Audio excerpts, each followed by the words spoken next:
আসসালামু আলাইকুম, আশা করি আপনারা সব অনেক ভালো আছেন।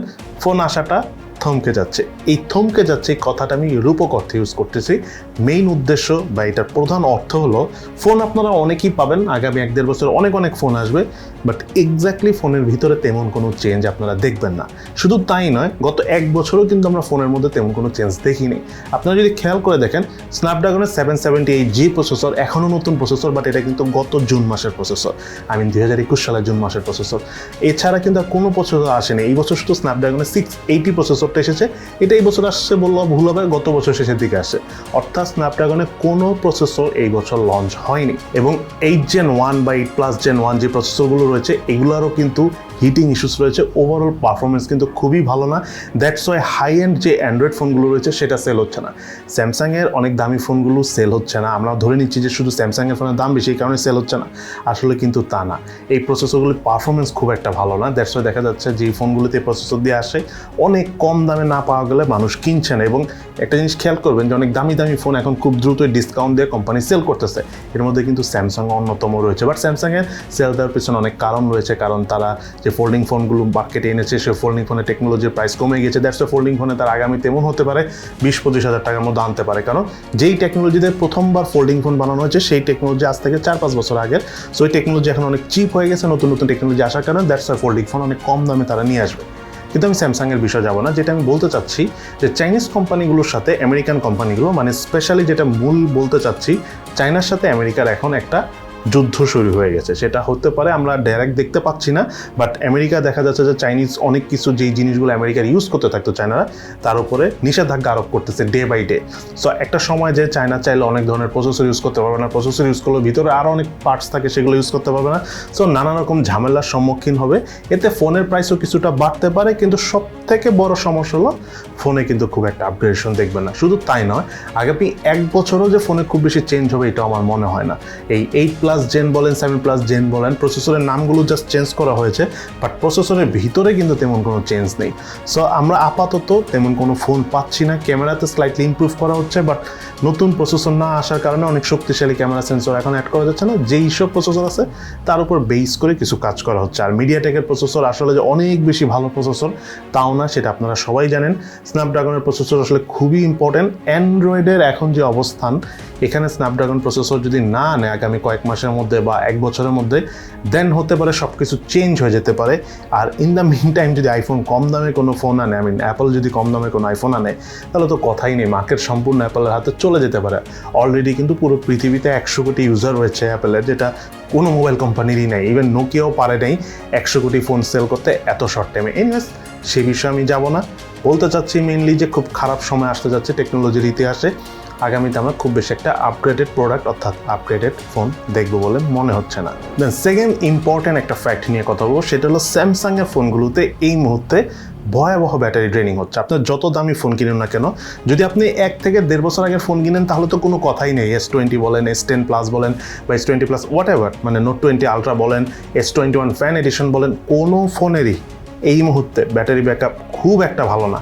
সো আপনারা কিন্তু স্যামসাংয়ের ওল্ড ফোন ভুলেও কিনবেন না। কনফিগারেশন ভালো, দাম কম, খুশি হয়ে কিনবেন। শুধু যে ব্যাটারি ইস্যুস আছে ফোনগুলোতে তা না, আদার্স আরও অনেক ইস্যুস রয়েছে, সেগুলো নিয়ে আমি কথা বলবো না। বাট নতুন ফোনেও এখন স্যামসাংয়ের মারাত্মক ব্যাটারি ড্রেনিং ইস্যুস দেখা দিচ্ছে। এবং এই ব্যাটারি ড্রেনিং ইস্যুসটা কেন হচ্ছে, এক্স্যাক্টলি এটার সলিউশনটা কি, তা নিয়ে কিন্তু এখন পর্যন্ত স্যামসাং কোনো কিছু ক্লিয়ার করেনি। শুধু তাই না, যারা টেকনোলজি নিয়ে রিসার্চ করে তাদের কথা হলো 5Gও পৃথিবীর সব দেশে এখন ওইভাবে অ্যাভেলেবেল হয়নি। যদি 5G অ্যাভেলেবেল হয় তাহলে তো স্যামসাংয়ের ব্যাটারি চার্জ ব্যাকআপ তো আরও কমে যাবে।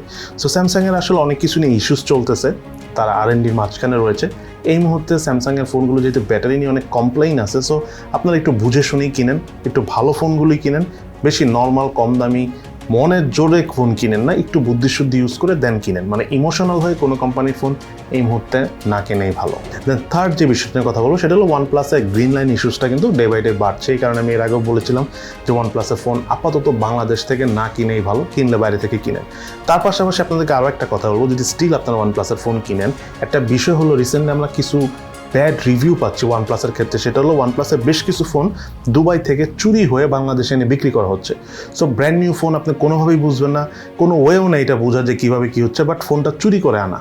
দেখা গেল যে ফোনটা কারো দায়িত্বে ছিল, হয়তো ফোনটা তাকে ক্যারি করে অন্য দেশে নিয়ে যাওয়ার কথা ছিল, বাট সেই ফোনগুলো চুরি করে সামহাও বাংলাদেশ বা ইন্ডিয়া সব দেশে পাঠিয়ে দেওয়া হচ্ছে।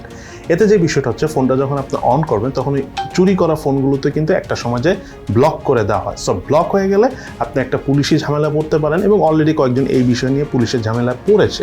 সো ওয়ানপ্লাসের ফোন যদি আপনারা কিনে নিয়ে একটু পরিচিত দোকান থেকে কিনেন, আদারওয়াইজ আপনার অন্য কোনো দোকান অন্য কোনো ব্র্যান্ডের ফোন কিনেন, অথবা সবচেয়ে বেস্ট হয় ওয়ানপ্লাসের ফোন যদি আপনারা ইন্ডিয়া থেকে কিনেন, কারণ ইন্ডিয়াতে এতটা চোরাই ফোন বিক্রি হয় না, আর ইন্ডিয়াতে তো ওয়ানপ্লাসের অফিসিয়াল স্টোরই রয়েছে, সেখান থেকে কিনতে পারলে ভালো। বাট আপনাদেরকে একটা কথা বলি, অনেক সময় হয় কি, ইন্ডিয়া থেকে ফোন কেনার সময় অফিসিয়াল স্টোর হোক আর যাই হোক না কেন, আমরা ওয়ারেন্টি পেপারটাকে খুব একটা পাত্তা দিই না, কারণ আমরা ভাবি আরে ফোন তো কখনো নষ্ট হবেই না, এটা কোনো ব্যাপার না, তাছাড়া আমি আরেক দেশে যাবো নাকি ফোন ঠিক করতে। বাট স্টিল আপনার ওয়ারেন্টি পেপারটা রেখে দেন, অ্যাটলিস্ট বিপদ আপদে যদি অবস্থা খুব খারাপ হয়ে যায়, আপনি চাইলে কখনো না কখনো এমন হতে পারে ইন্ডিয়া যেতে পারেন, তখন যে আপনি এটা অফিসিয়ালি ওয়ারেন্টি ক্লেম করতে পারেন, যদি 1 ইয়ারের মধ্যে হয় আর কি, এতে আপনার ভালো হবে। আর পেপারসগুলি রাখা ভালো, কারণ এখনকার যুগে সেকেন্ড হ্যান্ড ফোন বিক্রি করার সময় আপনার সাথে যদি অরিজিনাল রিসিট না থাকে, ফোন বিক্রি করাটা খুবই কঠিন, এবং ডে বাই ডে এটা আরও কঠিন হয়ে যাবে। সো ফোনের সাথে রিসিট রাখা ট্রাই করুন, কারণ একটা সময় যে ফোনের সাথে রিসিট না থাকলে আপনার ফোন রিসেল করতে পারবেন না। দেন সর্বশেষ যে বিষয়টা নিয়ে কথা বলবো, অনেকে ইনফিনিক্স এবং টেকনো এই দুইটা কোম্পানিকে নিয়ে অনেক প্রশ্ন করেন, যেগুলো কি বাংলাদেশি কোম্পানি কিনা, চাইনিজ কোম্পানি কিনা, ভালো কোম্পানি কিনা, এই সেই হ্যান ত্যান অনেক কোশ্চেন। আসলে বাংলাদেশে এই মুহূর্তে যতগুলো মোবাইল কোম্পানি রয়েছে, তার মধ্যে অত্যন্ত চালাক কোম্পানি হলো ইনফিনিক্স, টেকনো এবং আইটেল, তিনটা সেম কোম্পানি, ঠিক আছে। ইনফিনিক্সের কোন ফোন কেমন, টেকনোর কোন ফোন কেমন, এটা আপনারা আসলে মডেলের নাম দেখে অনেকটা বুঝতে পারবেন। ইনফিনিক্স, টেকনো এরা অনেকগুলি ক্যাটাগরাইজ করছে, এই কারণে না অনেক সময় বোঝা যায় না। যেমন ইনফিনিক্সের হলো হট সিরিজ এবং hot play series. Hot play সিরিজটা একদম কম দামি, হটটা আরেকটু ভালো, তার থেকে একটু ভালো নোট সিরিজ, এই তিনটে বাংলাদেশে আসে। জিরো সিরিজটা কিন্তু আসে না, কারণ জিরোটাই ইনফিনিক্সের অরিজিনালি ভালো ফোন, কিন্তু বাংলাদেশে ওরা ইচ্ছা করে এই ফোনটা আনে না, কারণ বাংলাদেশে ওদের টার্গেট 10-15 ম্যাক্সিমাম 20,000 টাকার মধ্যে ফোন বিক্রি করার, ভালো ফোন আনে না। টেকনোর ক্ষেত্রেও সেম, টেকনো দেখবেন স্পার্ক সিরিজের ফোন আছে যেগুলো কম দামি ফোন, দেন তার থেকে একটু ভালো হলো কেমন সিরিজ, তার থেকে আর একটু ভালো হলো পোভা সিরিজ। সো পোভা সিরিজের ফোন টেকনো জাস্ট রিসেন্টলি এনেছে, স্লাইটলি ইমপ্রুভ, কারণ কেমন বলেন বা টেকনোর স্পার্ক সিরিজের থেকে।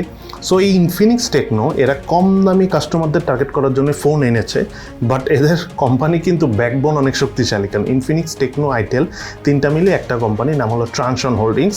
সো আই হোপ আপনারা কনফিউজড হবেন না, বাট এই যে মডেলের নামগুলো বললাম এটা আপনারা মনে রাখবেন, তাহলে আপনারা বুঝতে পারবেন যে এই ফোনগুলোর এই ব্র্যান্ডের কোন ফোনগুলো এক্স্যাক্টলি কেমন বা কেমন হতে পারে। সো আজকে তাহলে এই পর্যন্তই, সবাই ভালো থাকেন, সুস্থ থাকেন, ইনশাল্লাহ দেখা হবে ফিউচারে।